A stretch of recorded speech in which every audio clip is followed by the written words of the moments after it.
everybody, and thank you for being here today. My name is Vladimir Simonovich, and today I will be demonstrating the simplicity of creating a personal budget sheet. Okay. How many of us ever wanted to purchase something nice in the past, present, or the future?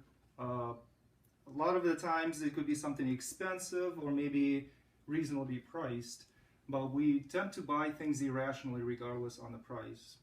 According to an article by Alfred and Emily Glassburn, Smart Guide to Managing Personal Finances, America has reported that the credit card debt is $7,000 per household, and the survey was done on 55 to 60 million households. That's $1,000 in interest paid each year from the households. 36% of the households are concerned meeting their monthly bills.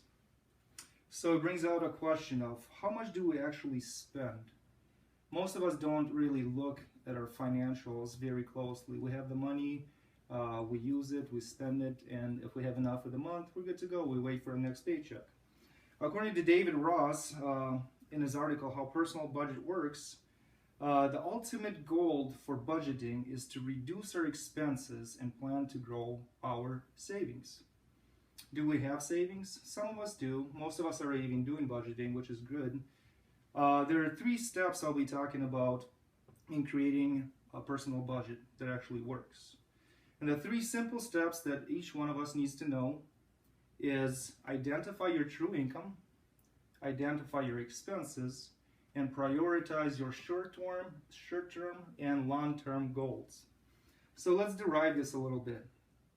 What is your true income? The true income is the money you get back from your paycheck after all the taxes are paid. Once you have that, you take out a piece of paper and write it down. Make sure you have that on paper, because visualizing our expenses and our income actually lets us see what path our finances and our money actually take. Take your expenses now. Write down every single expense that you have for 1 month period. Make sure you write down all your fixed expenses, your variable expenses, and your miscellaneous. Don't forget about that Caribou coffee you take every morning when you go to work. That actually could be a very big expense.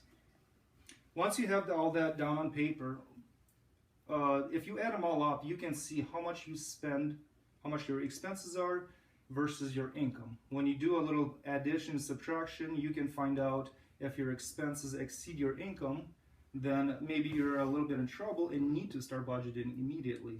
If your income is actually higher than your expenses, that shows that you have a little bit saved up for the month, which is great, but also consider budgeting some of that money. Maybe you will make even more at the end of the month, which can help in the long run. So, for example, for your fixed expenses, your rent, your electrical bill, you always need to have electrical bill could be a variable expense. Your gas is a variable expense. Insurance is your fixed expense. These are just a few expenses that you should write down. And like I said, don't forget about your coffee. That's a great example. I'm going to get into it actually right now, because let's say you buy coffee every morning and you go to work. So let's say you do it 5 times a week for 4 weeks, which is 20 days in a month that you purchase coffee. It's delicious, we love it, and we hate to give it up. I understand that. I myself love coffee too. But I started to manage my money by looking how much you actually spend on coffee. So you get a $5 cup of coffee at Caribou or Starbucks, and then when you're there, you're like, well, might as well get a pastry. They go hand in hand, delicious, right?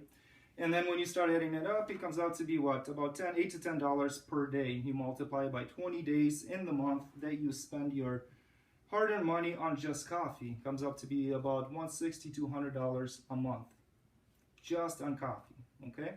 This is an expense that we can absolutely live without. Here's the solution to this. If you go to Costco, go to a grocery store, you buy yourself a large container of coffee. It costs you about $10, right? You can make yourself thousands of cups of coffee. Maybe I'm exaggerating a little bit, but that could last you a month at least, if not more. $10 versus $200, multiplied by 12, that's $2,000 a year that you're spending on coffee alone.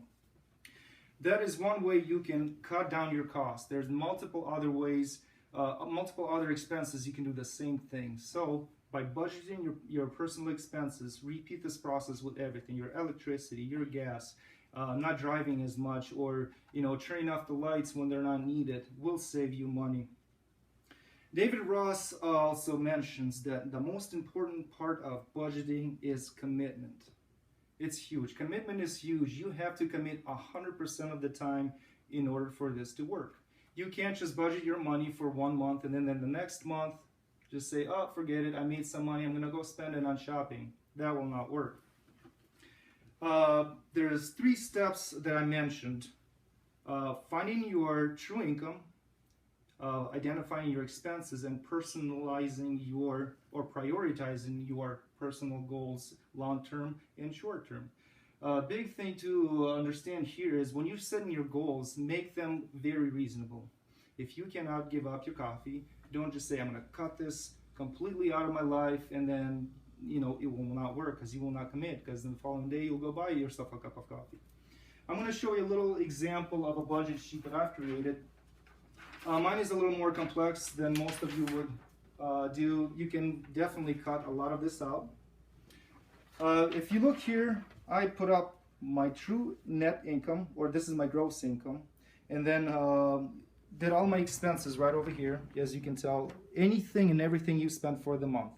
And you can do it for the entire year. At the bottom, it shows you how much money you got left over. In this example, this is just a fake scenario. In this example, the Peterson family has, quite a bit of money left over because they start budgeting their money. You can do a little graph to show where the income is coming from, where your expenses are going, and that's a start. By looking at this, it shows that you're paying attention to your finances. Also, 99%, it's been said that 99% of success in life is a result of just showing up. So I think it's fair to say that 99% of our financial success is just to take the time and pay a little bit of attention to our finances. So I invite you now to pay attention to your finances, take control of your life, and budget your expenses and save some money, and look to the future. Thank you all for your time.